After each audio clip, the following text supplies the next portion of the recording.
So you see here, right here?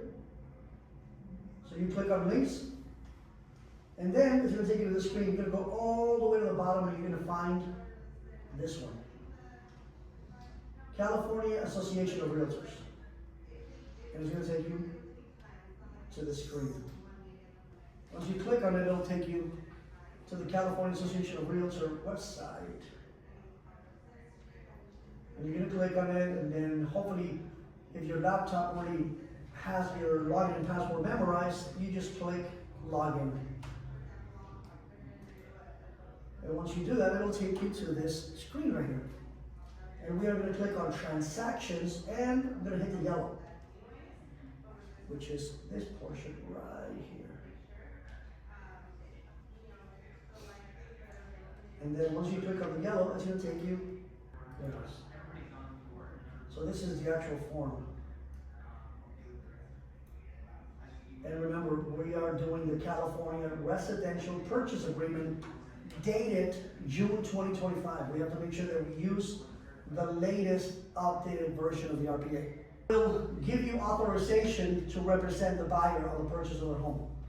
And we agree to protect their interests, negotiate on their behalf. We have a fiduciary duty with the buyer or buyers. So this one will show you here that the buyers are, for example, on this one, Mr. and Mrs. Smith. The office is KW Lakes Keller Williams. The associate or the salesperson is, there it is. So on buy, it'll have your name. Haiti Ortega, your license. Agent, it'll have the office name. So you can actually fill it up just so that you can have one for reference. Like if you were writing an offer on behalf of that client.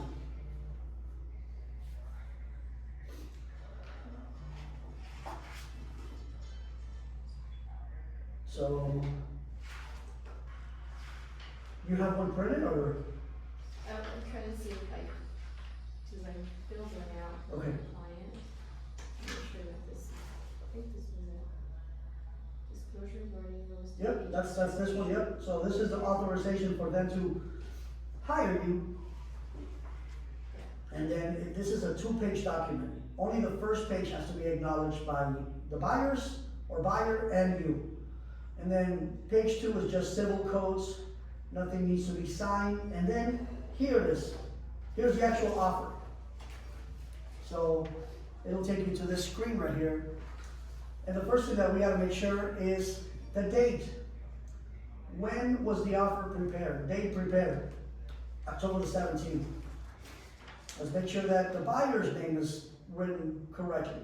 John Smith, Mary Smith.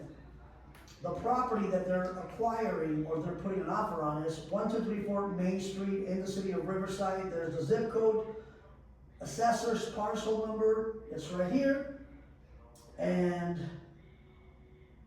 in the middle portion, which is B, as in boy, it's gonna have who are the agents that are representing who. So for the purpose of this example, I'm gonna change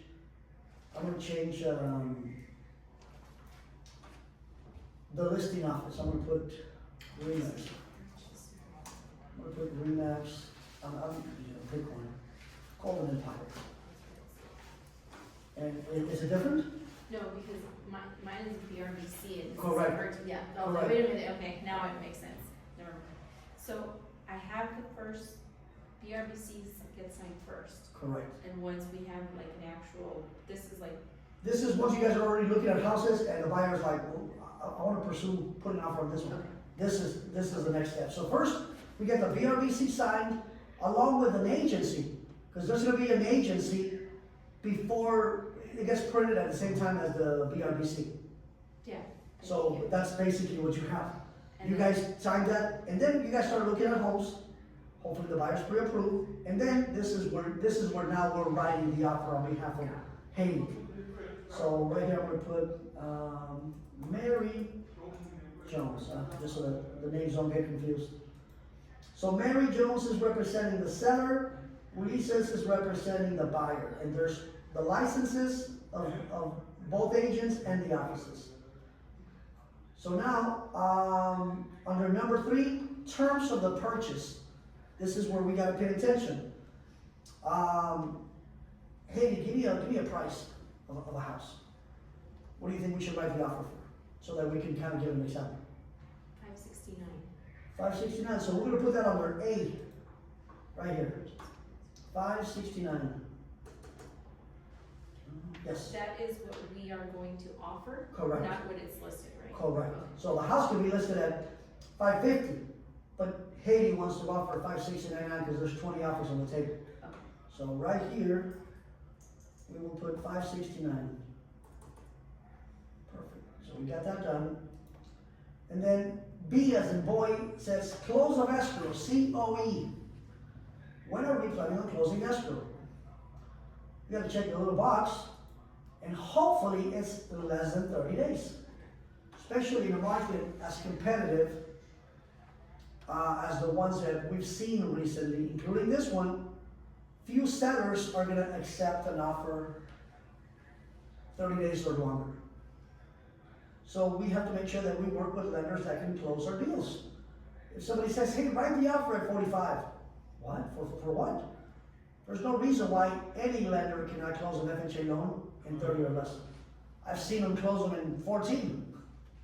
Now, does every lender do that? Of course not. Every buyer is different, every case is different, but for the purpose of the example, let's say we want to close in 30 days or less, so we literally write it down, 30. Expiration of offer. You know, technically, you send an offer on Monday, it'll probably expire on Wednesday.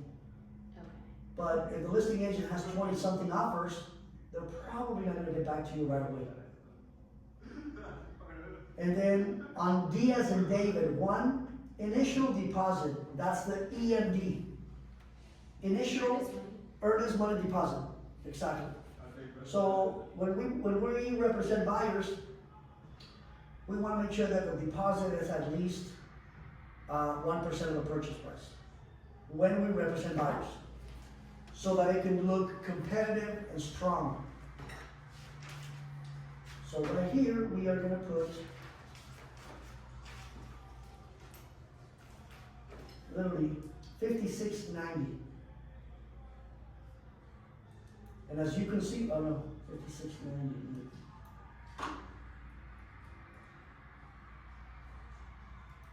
There it is.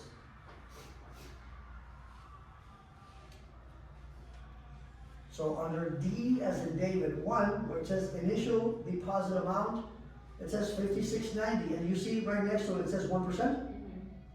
1% of the purchase price. Now the next important portion is the section E1, loan amount. If the buyer is getting FHA financing, how much are we borrowing? What percentage are we borrowing? What is the down payment on an FHA loan? 3.5. Okay. So subtract 100, write down 100 minus 3.5. 100 grand. What's up? 100 grand. No, Or 100, just 100 minus 3.5. 96.5. There it is. So we are borrowing 96.5.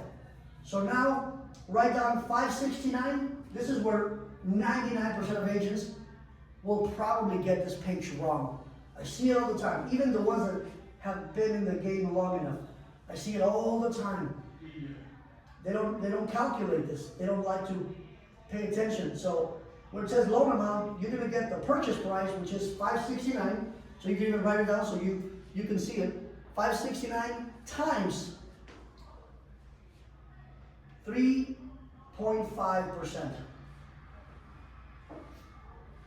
Is it 569,000 or just 569? Just 569,000 times 0.35%.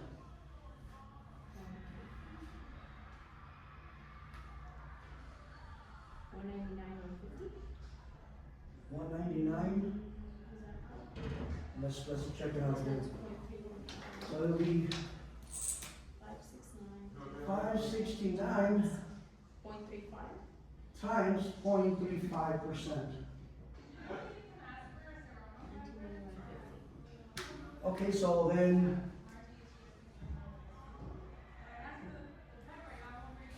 You said it's 19 what? Because that's literally the down payment of the, 1991. so then it's 19,000, 091?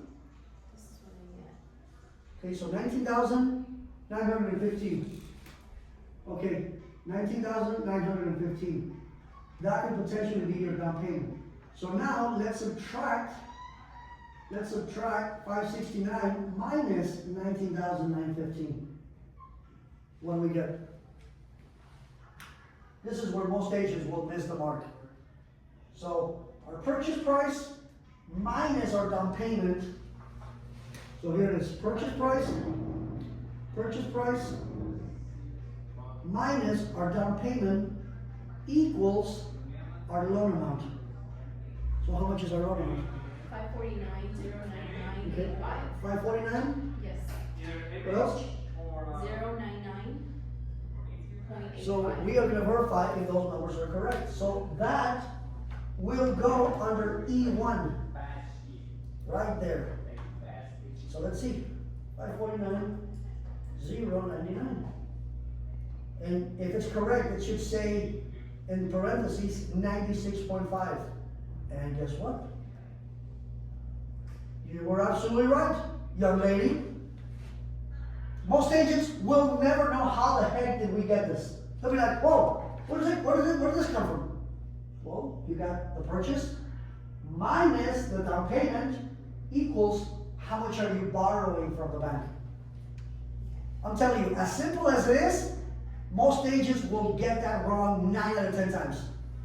And then guess what? All of your offer, all of the numbers are going to be wrong from now till you write the offer. And the listing agent is going to be like, well, why is there minus at the bottom? Because if you look at the bottom, it says balance of down payment. You see that? Balance of down payment, 14,211. That's the rest of the down payment that has to be wired before we close escrow. But if you get it wrong, I'm gonna give you this example so you can see. Because when you start writing offers, you're gonna be like, now I see the exercise that we did. And now I see why I never get mine wrong. But I'm gonna pretend that I didn't do this math, and I'm just gonna pull a number out of a rabbit's. Watch this. Because remember, this has to match 96.5, right? And let's say I'm just guessing, and I'm like, 557. Look at this. At the bottom it says 14,211. If the numbers are wrong, the balance of down payment is going to be negative. It could never be negative. Watch this. You ready? No, hold on. I'm just going to go like this.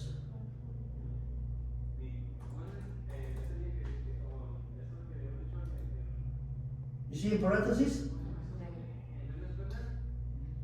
If you're the listing agent, you'll be like, how the hell did you get that? Look, 611,000, that's how much I'm borrowing. So are you borrowing 107%? What is this, down payment plus, like what? What are we doing? They're gonna say, hey, please rewrite the first page. And you're like, how do I even do that? Purchase price, which is A, times 0.35%, depending on what kind of loan it is. FHA, if it's 3.5%. If it's not FHA, it is conventional 20%, then you do times 0.20. Simple. But let's go back to the one that was originally the right one.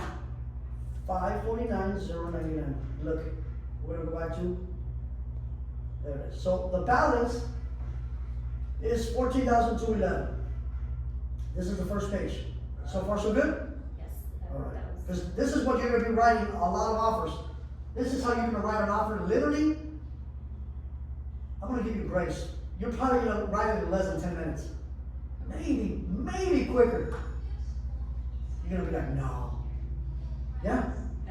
That's the easy part. Yeah, you get this done, everything else trickles down. So now we're going to go to page 2.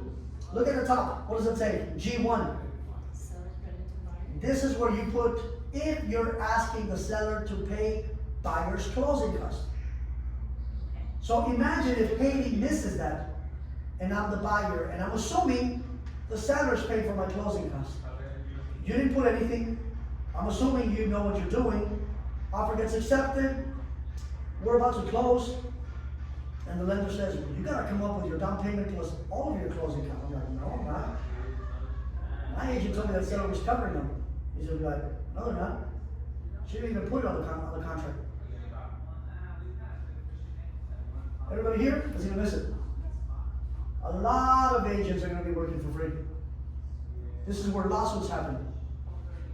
So, normally the rule of thumb is that 3% of the purchase price should cover all closing costs. So, if 1% is $56.90, multiply this times 3. If you're able to do this math and calculate this, you will never, ever, ever have issues. So what would that number be? About 60,000 and some change? Times 3.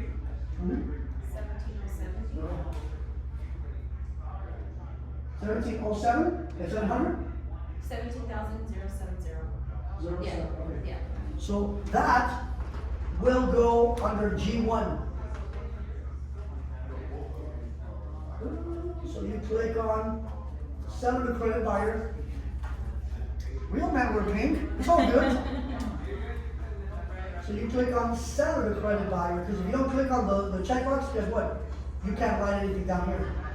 Look, it won't let you. So you gotta click here first, and then you put that 17070. Okay. But that's like an estimate, right? Or is it already? It's usually never more than 3%. Okay. But if we want to verify, ask the lender. What percentage do you think I should ask for closing costs? It should never be more than 3% for an FHA loan. So you write that on G1, and we're at the top of page 2, and then G2, additional seller credit. If we're asking for anything else, G3, what does it say? G3? Huh? Seller payment to compensate. Oh yeah, this is where they paid. This is where you get paid. So you check gotta click it. this, the box, and right here you put your beautiful sum of, 3. We said 3. We Yeah. went 3 because we're learning all this. yeah, because we revalued, Yes. and because that listing's been on the market for 140 days. Take another point. I brought you the offer, and nobody else did in 140 days. So I want an extra point. Remember, close mouth, don't get fed. If you put 2, they'll give you 1. If you put 3, they'll give you at least 2.5. But we're asking for 3. So at the top is the buyer's closing cost, and G3 is your compensation. And then we're in the middle of the page where it says contingencies. You see that? In like the darker portion, L, Oh, L yeah, as in yeah. lemon. Okay, yeah. Contingencies are conditions. The most important one is the loan. Usually, the buyer's lender should have loan approval within 17 days. Should, keyword. If they order the appraisal on time. If they get the executed contract right away. Let's say you get an offer accepted on a Friday, but you're so happy that you forget to send it to the lender till Wednesday. You just lost almost a week. They can't start working on the loan file without the executed contract. So make sure that as soon as you get it, well, when you write an offer, you should CC your lender, me, your TC. Yeah, you want to get your offers accepted? CC everybody on your team so that we can then reply to that email and just tell the listing agent, hey Johnny, looking forward to working with you. Our buyer's super solid, and we can't wait to work with you. Then guess what the lender's gonna do? hey, you know what, I love working with Haiti and Ulysses, man, this buyer, Mr. Jones, ready to go, I got loan approval, man, we can wrap this thing one in probably 25 days. Looking forward to working with you. Now the listing agents are like, wow, these guys responded, nobody else has. So, loan contingency should be 17 days, appraisal, 17 days, or unless they counter you. Listing agent might counter you if they have multiple offers. But you don't change these days because you want as many days as possible. Okay. As a listing agent, you want the least amount of days possible. So investigation of property. This is the amount of days to do your inspections as a buyer. You don't need 17 days. You can do a home inspection, termite inspection, and everything in 12 days or less. So if they counter you, then that's a different story. I will leave it all the same. Under M as in Mary, possession. Usually I put right here, upon notice of recordation, like once we get a confirmation of recording, we want the keys around 6 p.m. Or you can say, there it is, 6 p.m. If the property has units, it takes a duplex, and one of them is empty and the other one is occupied, then you gotta put right here. Property to be, vacant prior to close of escrow. Or we're closing escrow with the tenants inside. Then you will fill out M as in Mary 3. There's another form that's called tenant occupied property addendum, if it applies. If it doesn't apply, then we don't worry about it. Now we're on to page 3. The purchase offer is actually 17 pages. Yeah. So imagine if we cut corners and we skip stuff.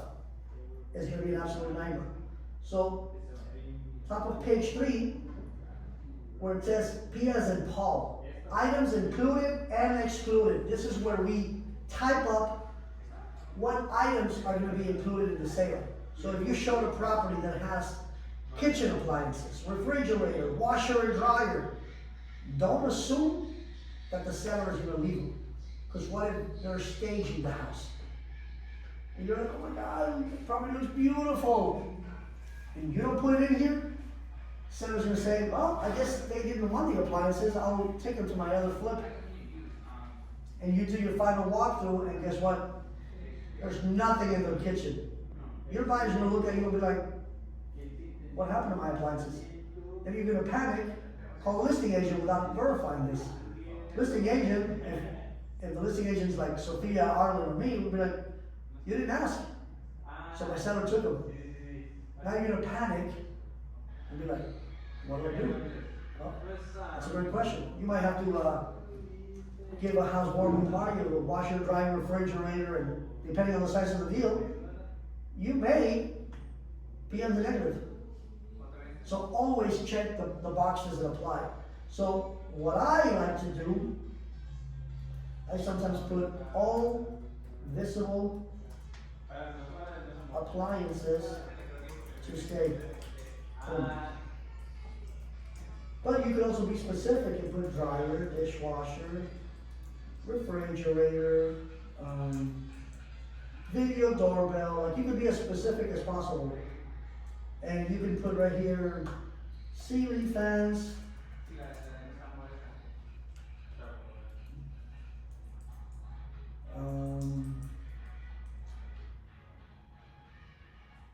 But let's say for excluded, it's 55-inch flat screen.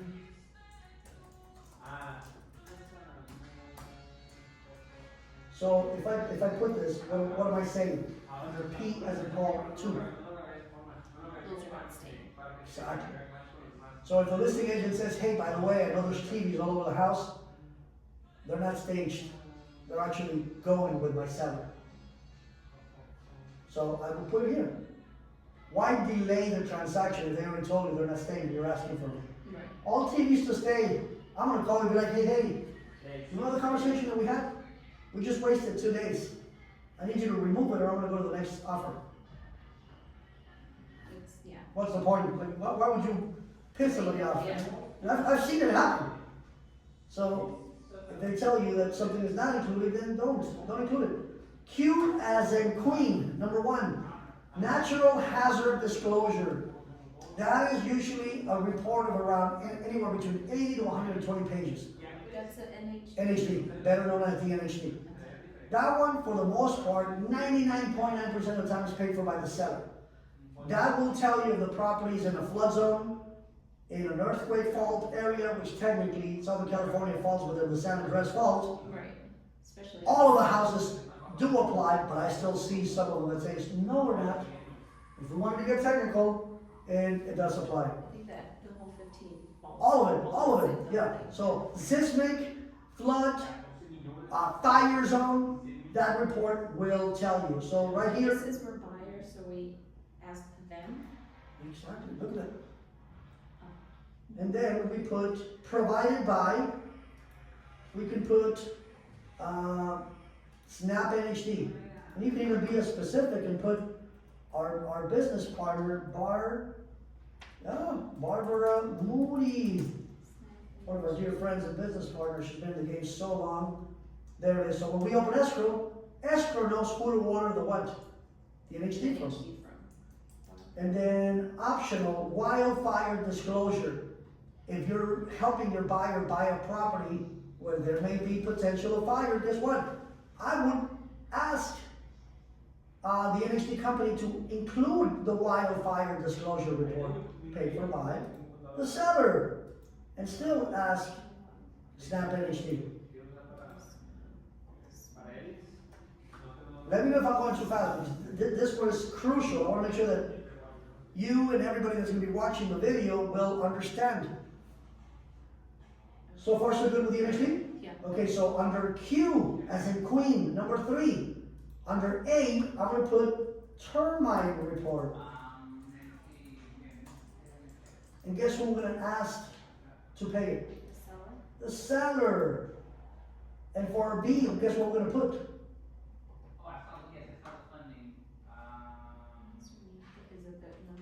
I'll start typing. Oh, the home inspection. There you go. Who are we going to ask that one paid it? The buyer? The seller? Yep. You got it right? The buyer? Yep. Because who is it going to be? Who's going to benefit? Yeah, the buyer. If I'm the seller, is it going to benefit me? Is it going to benefit the buyer? So when you do your home The appraisal and the home inspection are the buyer, right? the two out-of-pocket expenses. So when you go through your buyer appointment, let them know, Mr. and Mrs. Buyer. Another thing that I wanted to go over today is the out-of-pocket expenses that you will have when you are buying a home. Once we get an offer accepted, we have to do a home inspection. Those run usually anywhere between $300 to $600, but also depending on what? The size of the house, the number of stories. Does the property have a pool? Does it have a jacuzzi? If the seller said, I am not paying for the termite report, guess who we have to put right here? Buyer. Okay. If I'm the seller and on the MLS it says, seller will not provide termite inspection or section 1 clearance. Why ask for it? They just told me they're not going to pay it. So then I go back to my buyer and say, hey, listen, I know you want a termite inspection, the sellers are not going to pay it. Are you okay with that? Are you okay with paying it? The termite inspection will be an invoice through escrow. Home inspection has to be paid at the time of the work. Yeah, I remember that. The termite, how Usually it's about 80 to 100 bucks. They'll report. But if they find termites or dry rot, then that might be a couple of hundred or a couple of thousand.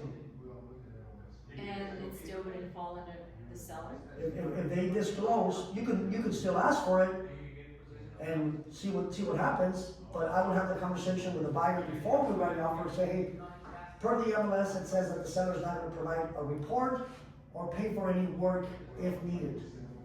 How would you like to handle this? We'll still ask the seller, okay? And I'll ask, But the listing agent is probably gonna counter and say, seller, per the MLS, seller will not pay for this. So then I'm gonna go back to my buyer and say, hey, remember, we kinda knew about it, we still asked, but they still said no. Since you're getting enough that you don't, it might be required. So not only are you gonna have to pay for the report, which is about $100, but if it comes back that it needs work, that'll be something that you'll have to take care of prior to closing escrow.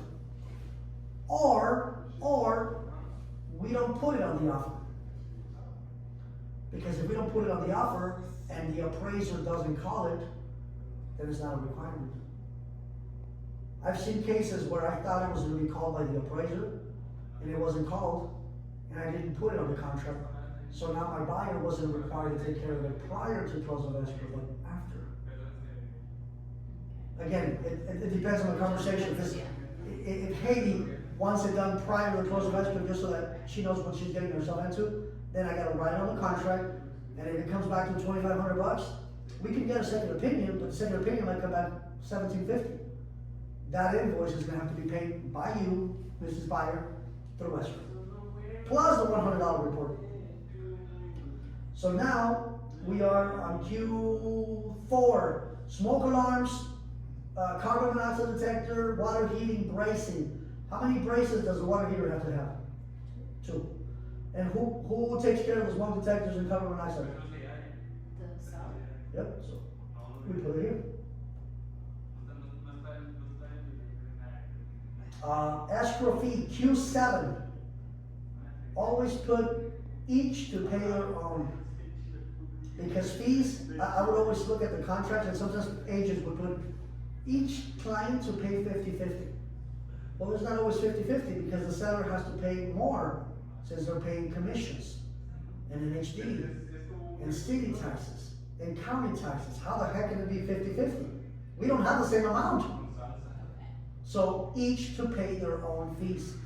Escrow Before we holder. put our margin, or, I would have the conversation before you write it up. And let's say you're the listing agent, I would say, hey, Haiti, I know you probably have your own escrow in-house, but wanted to mention what my in-house escrow can and will do for you and your seller.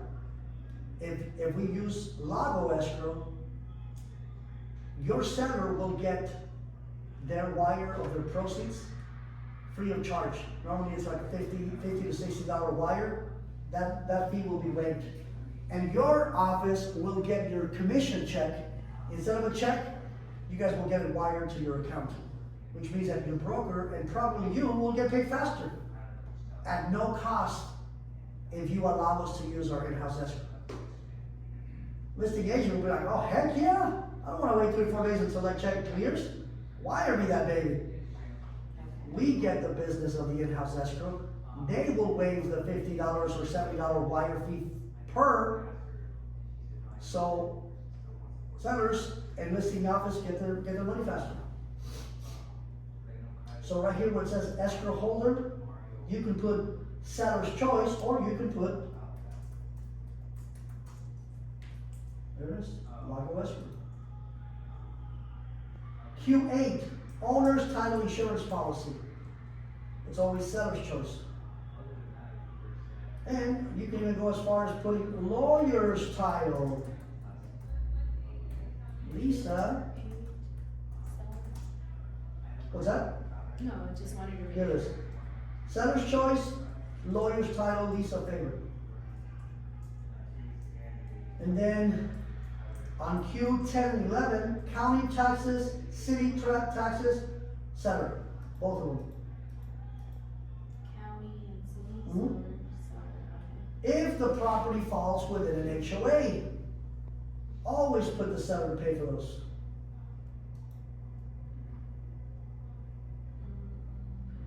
On Q16, I would put HOA doc preparation. Because under Q12, it wouldn't let me doc preparation. So I would click seller and HOA fee for disclosures. seller. If it applies. Q18, it talks about home warranty. We always ask the seller to pay for it. And where it says the price, I would put, $850. Everything's gone up. And you could put Old Republic, just to pick a name. Issued by. There's Old Republic, there's, Crest, there's First American. You put the price, not to exceed, and seller takes care of that. Now remember, on Q3, I'm gonna change this to seller. On Q3, we're asking for termite report, remember? Okay, yeah. But we also want the seller to give us the certification of the termite. That is free and clear. Remember that the word that the house may need? Right here under R as Robert, right here you put seller to provide termite clearance for section 1.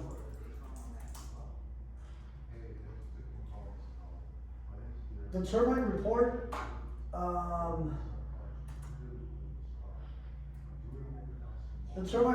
has 2 sections. Section 1 is active and visible termite and dry rot. Section 2 is future termite and dry rot. If I'm selling you my house right now, should I be responsible for termite and dry rot in 2 years? No. So what should I be responsible for? The active. So that's section 1. So we're asking the seller to provide a termite certification clearance for section 1. So now we're moving along.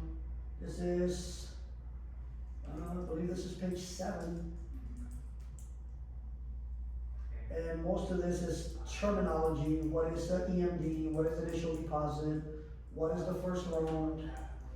A lot of terminology that if I'm the realtor representing the buyer, I would start reading this prior to writing an offer so that you know what it is.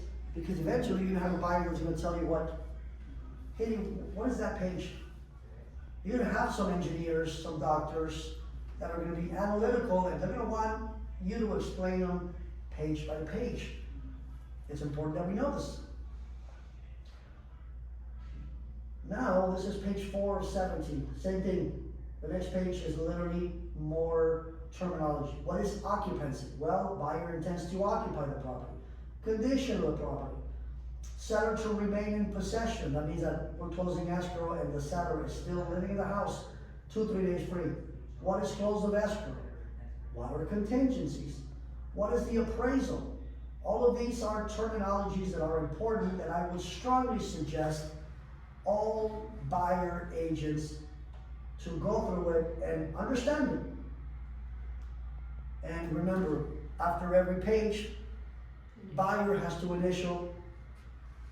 And again, more terminology. If the property is a condo, removal of contingencies. Items included and excluded in the sale. What does that mean? We are on page 6. The next page, we'll talk about items excluded in the sale. Home warranty. What is a home warranty? Is it needed? Who pays for it? Page 8, lead base.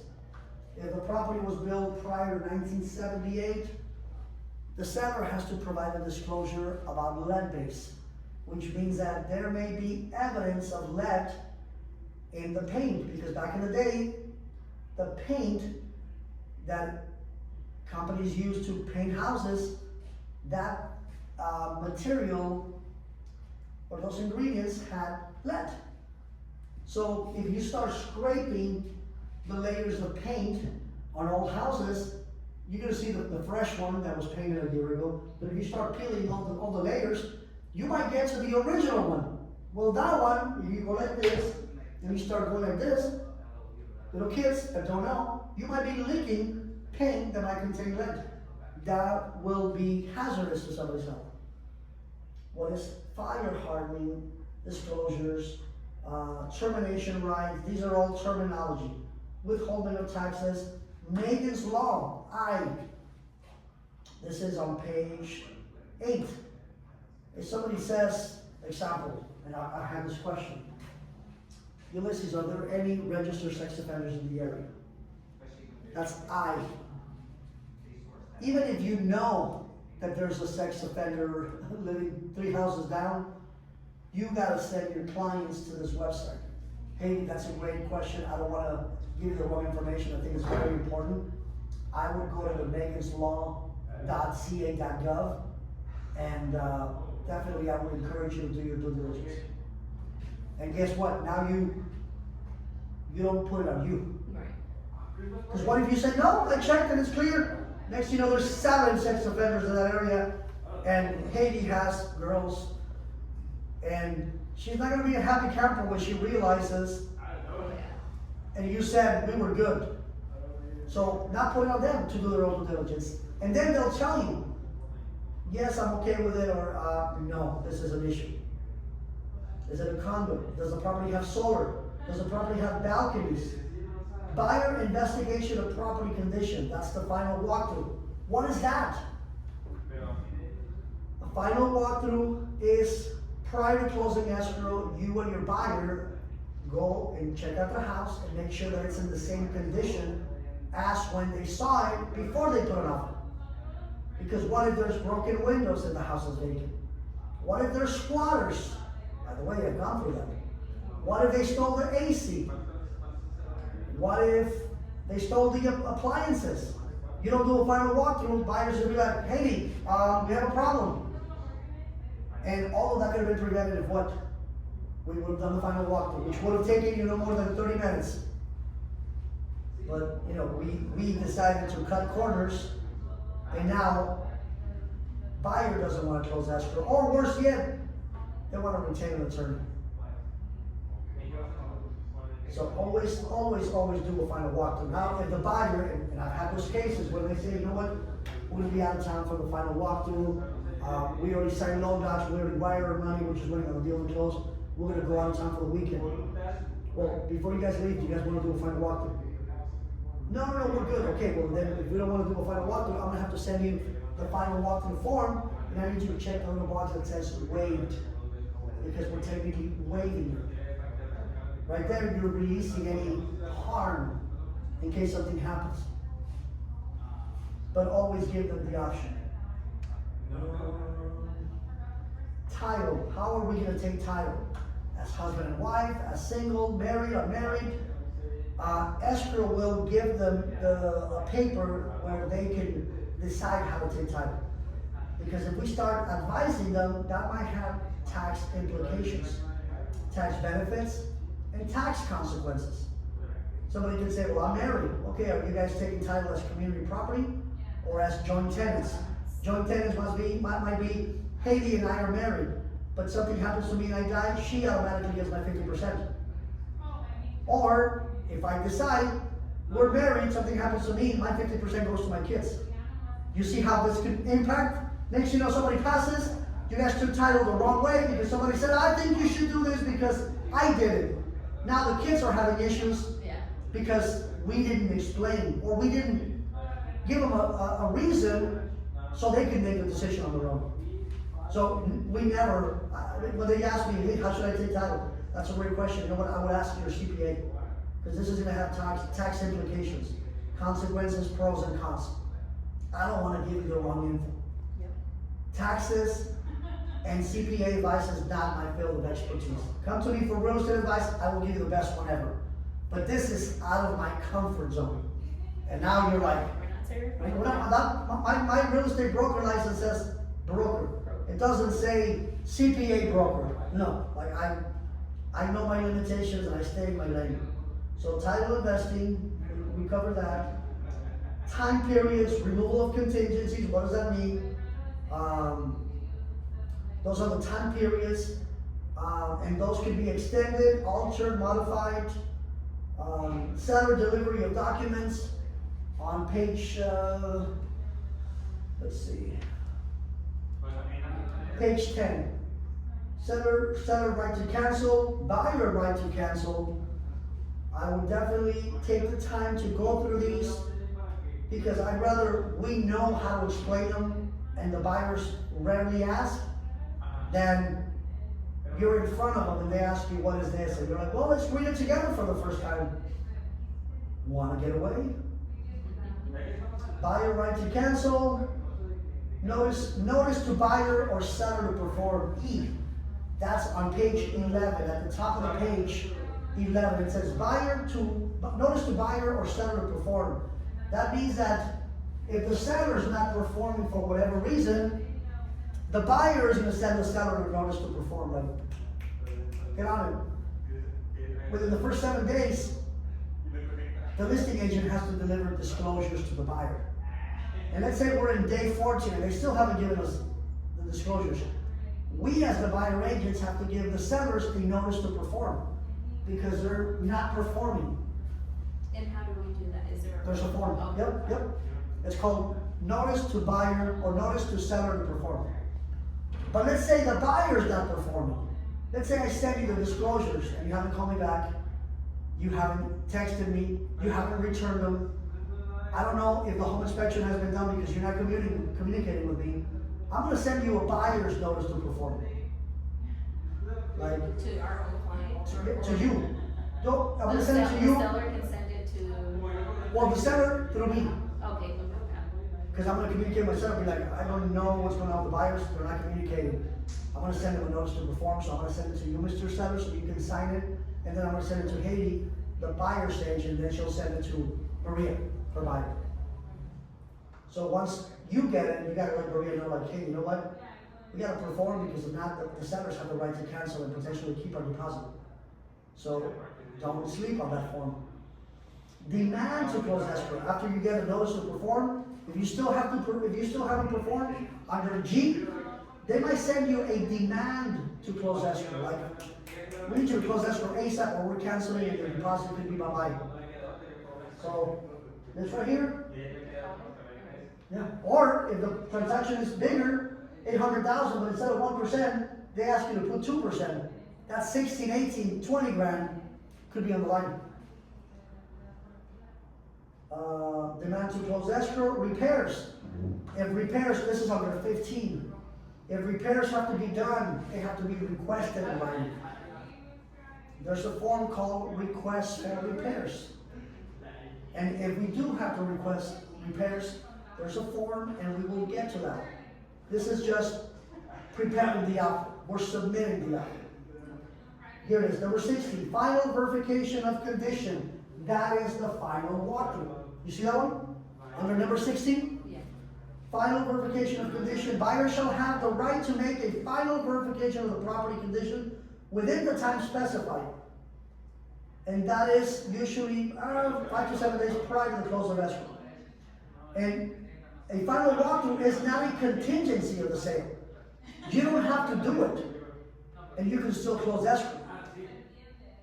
But I would never waive it. Because if something happens, something's broken, something's stolen, something's missing, you could have checked it and asked the seller to take care of it. And Sophia said that in this office, we don't waive the appraisal, right? Is it the appraisal or the? Home inspection. Home inspection. So let's say you're my buyer, you're like, no, you know what, I'm gonna have my cousin Louis take care of it. He used to be a home inspector. He's not gonna charge me. Hey, listen, I've been in the game too long. I've seen what this can happen. Your cousin Louis did inspections 20 years ago. He's probably gonna miss a few things. Which means that when we close escrow, those things could come back and haunt you. If he didn't address the roof, and all of a sudden it starts leaking after a month, your cousin Louis is going to cost you $20,000 to $30,000 for a roof. And all of this could have been addressed if we would have paid the $300 or $400. So would you rather invest in $400 or $2,500 in your roof? Because your cousin Louis missed it, because we went with him because he was in charge of us. So as you can see, you get what you pay for. Now you're right. And there's been times where we're like, no, we don't want to do it. I actually had an agent that was buying his own house. You figured they would know, right? This was years ago, and I told him I would not waive it. No, I used to do home inspections. I said, and I'm thinking to myself, there's a reason why you used to. But what do I know? We closed escrow. The listing agent failed to disclose that the property had a septic instead of a public sewer. We would have known if we would have done a home inspection. The roof was damaged. We would have known if he was really a home inspector or he knew what he was doing when he was pretending to be a home inspector. Long story short, he threatened to sue the seller and the listing agent. I said, you have no leg to stand on. You go to court, the judge is going to say, Mr. Buyer, where's your home inspection? Oh, I didn't do it. Mr. Buyer's agent, why did you allow your buyer to not do a home inspection? Oh, by the way, it's the same person. Shame on you, Mr. Buyer agent. That also is a buyer. Why didn't you do a home inspection? Because I wanted to save $300. Case closed. And he was stuck with a messed up roof, a bunch of problems inside the house, and he went against the advice of his broker. So I said, I will never in a million years advise somebody to waive it, but since you're so adamant, sign the waiver. Because this is covering my behind. So when he came back to me and said, I'm seriously considering getting an attorney, I send him the waiver that he signed. Where it said, I'm waiving home inspection, I'm waiving appraisal, I'm waiving this, I'm waiving home warranty. I said, you waived your life. You signed it. I said, good luck. You went against the advice of your broker. Not only was I your broker as your employer, but your broker that was overseeing your file. And you advised your buyer that happened to be you the wrong way. So now, as they say, you made your bet, now sleep on it. True story. Repairs, final verification of condition, which is always in the final walkthrough. Brokers and agents compensation, we talked about it. Escrow instructions on page, I'll tell you what page is this. Page 12 of 17, and that is number 19, almost towards the top of the page. Joint escrow instructions. So escrow instructions is basically a summary of what we already agreed. Final purchase price to be $569. Escrow period to be 30 days from when we open. Buyer's EMD to be $56.90. First loan amount to be this. Seller to pay for NHD. Seller to pay for county and city transfer tax. Seller to pay for home warranty. Buyer to pay for termite and home inspection. Commission to be 3 and 3. It's literally a summary to make sure that both parties do what they said that they would do. And these escrow instructions are typed up by escrow. Broker compensation, obviously, we only get paid if and when the escrow closes. We cannot invoice anyone if the deal falls apart and I tell, hey, listen, I worked 77 hours from the moment I got you pre-approved to the buyer consultation to showing you 70 houses in Victorville for 6 months. Here's my invoice.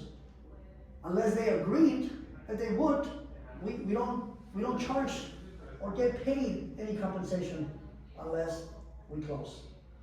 Verification of deposit, multiple listing service. Agents are authorized to report to the MLS that an offer has been accepted.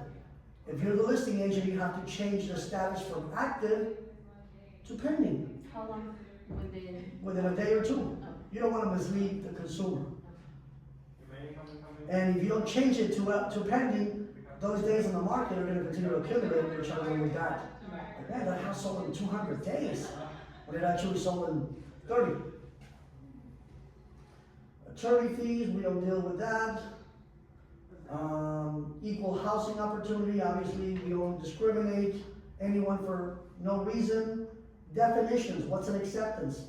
That means that an offer or a counter was fully executed in writing. What is as is? That means that the property sold is as is condition. CAR form. CAR form means there's a version of a specific form from California Association of Realtors. What is close of escrow? also known as COE. Read that. In close of escrow, that means that the transaction has finally closed, funded, and recorded. That's what we need some of those. Yeah. Delivery of keys when we close escrow, unless it's specified on the contract that the seller will remain in the house for a day or two free. Remember, it's also everything by the contract. So this page, I'm gonna go through it because it says liquidated damages. Oh, I saw that. Okay, very important page. This one has or requires 3 initials from the buyers. In the top part, it says liquidated damages, which means that if the buyer fails to complete the purchase because of buyer's fault, the seller can keep up to 3% of the buyer's deposit. That's why we only do 1%, because if something is going to potentially be on the line, I'd rather it be 1% of your money than 3%. So the seller cannot keep more than 3%. So let's say our deposit is $100,000, and Haiti, for whatever reason, woke up one day and said, I don't want to buy the house because I don't like the color pink anymore.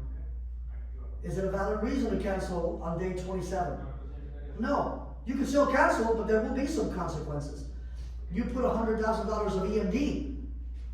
The purchase is $800,000. Well, that's more than 3%. Technically, the seller can only keep 3% of the purchase, which is $24,000. The other 76, guess what? As much as the seller wants to keep it all, they legally cannot. That's what it says right here.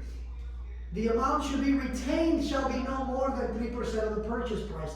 We have to understand what that means. And if I'm the listing agent, guess how much I want your deposit to be? 3%. Because I want to grab your buyer so that they don't leave. If I'm the buyer's agent, I want this to be 1% or less. And that money, okay, let's say I'm the seller.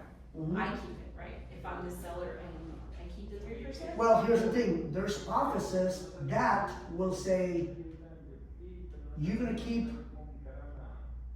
a portion of it because a portion of it will also go towards my fees. Got it. Not every office, but I've seen some of them do. So, for example, in this office, I've seen it. Okay. I personally never did it as a broker, but every office is different. But the seller cannot keep more than 3%. And then the middle portion, 28. And here's the thing. The agents that should be here, guess what? They're going to have major issues with this. Arbitration means there's disagreements between the buyer and the seller. And they start throwing the word, well, you know what? You guys are in breach of contract, we're going to retain an attorney. Mr. Seller, Mr. Buyer, before we retain an attorney, can we arbitrate? Can we mediate? Because if we start getting an attorney, is it going to cost you an arm and a leg? It's going to cost me an arm and a leg. So if we're fighting over a $5,000 deposit and your attorney is going to charge you $10K to represent you, is that really a good move? Is it going to cost me another 10 grand to be represented and we're fighting for this?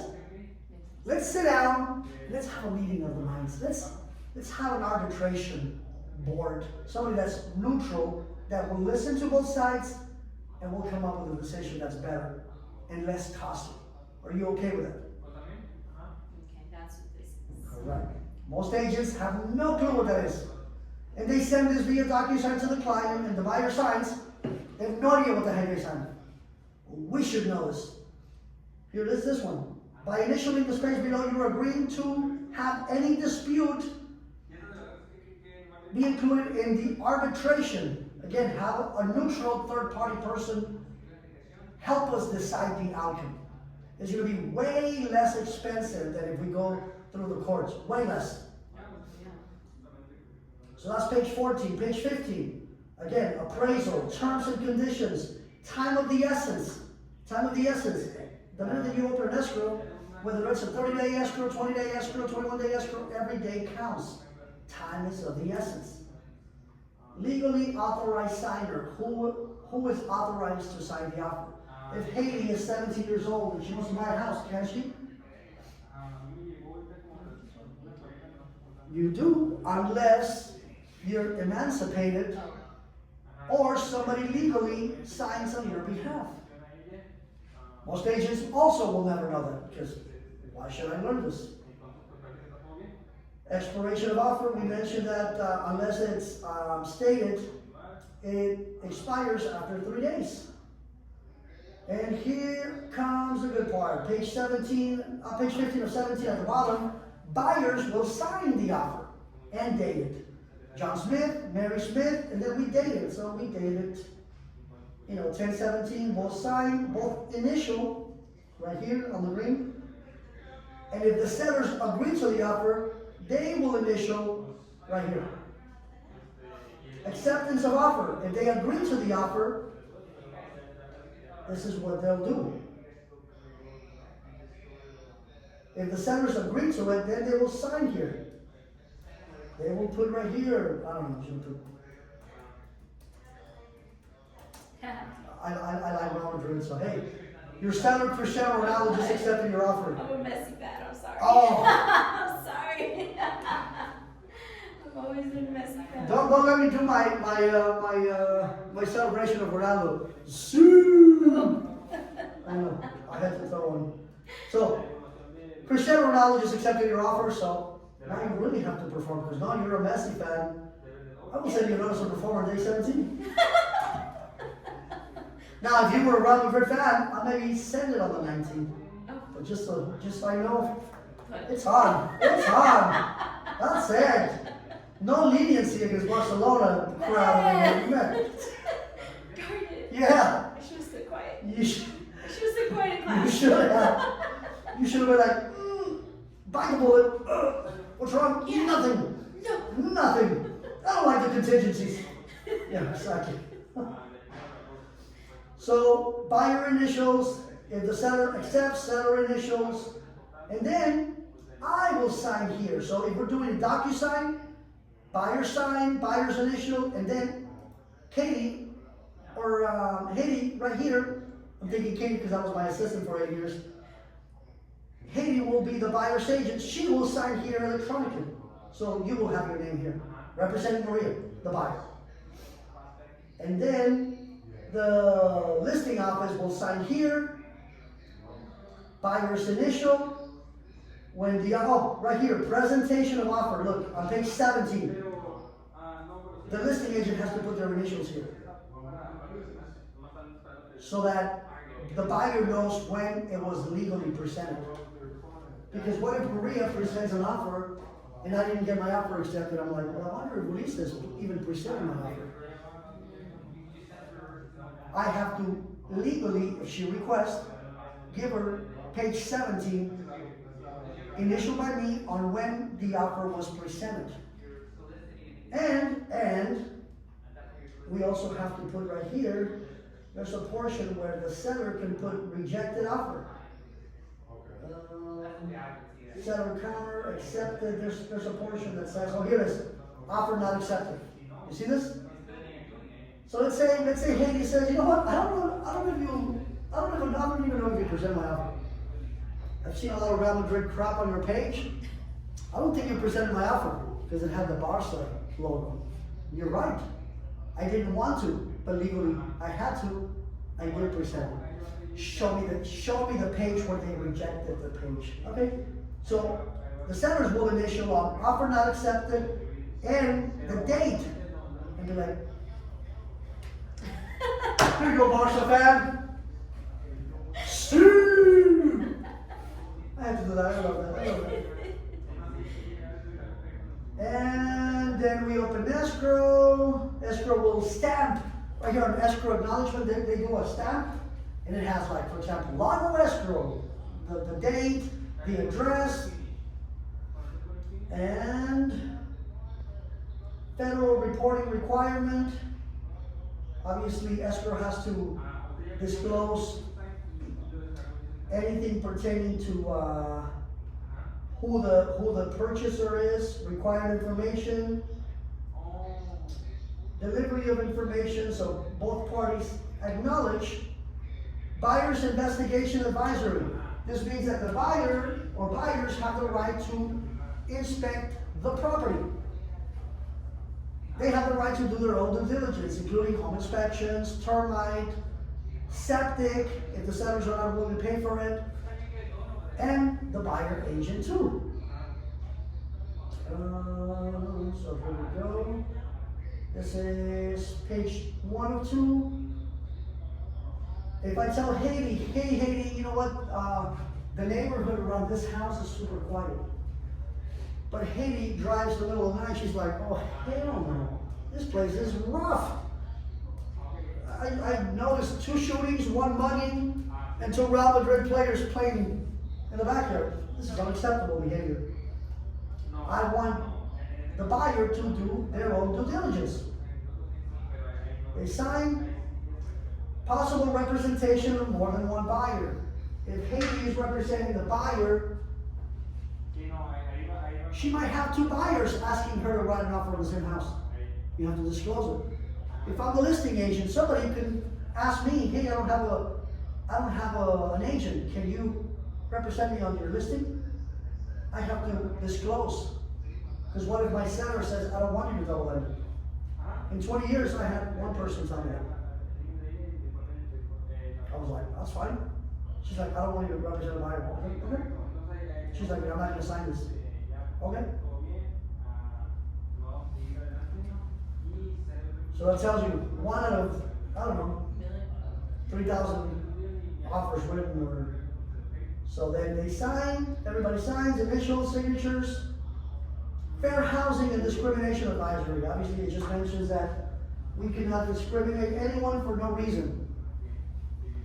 If my listing is listed at 550 and your buyer decides to make an offer at 300,000, I legally have to present it.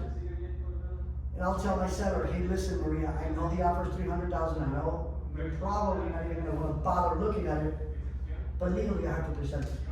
And Haiti is the buyer's agent. I know her, she's a friend of mine. Legally, she had to write it, because if not, the buyer could have felt discriminated. So we're just doing our due diligence. You're not obligated to accept it. You're not even obligated to look at it. But we are obligated to write it and present it, just so you know. Because if not, I'm violating the Fair Housing and Discrimination guidelines. So here's the what not to do ever. Discriminate under no reason. And I would encourage everybody to read it so that we don't fall into any of those traps, because that's a big deal. We can lose our license. And worse yet, even our freedom if it goes really deep. Examples of positive practices, examples of bad practices. Sometimes we may be like, I don't think it's that bad. Well, if you're telling yourself it's not that bad, it's because it is bad. Everybody signs. Homeowner's insurance policy. Obviously, we cannot close escrow if the buyer has a loan, if we don't have a buyer's insurance. They sign initial wire fraud. We gotta let the buyers know that there's been recent wire fraud, and that if they get an email that's suspicious from a Gmail or a Yahoo or a Hotmail telling them to wire money, and we just open escrow, that should be a red flag.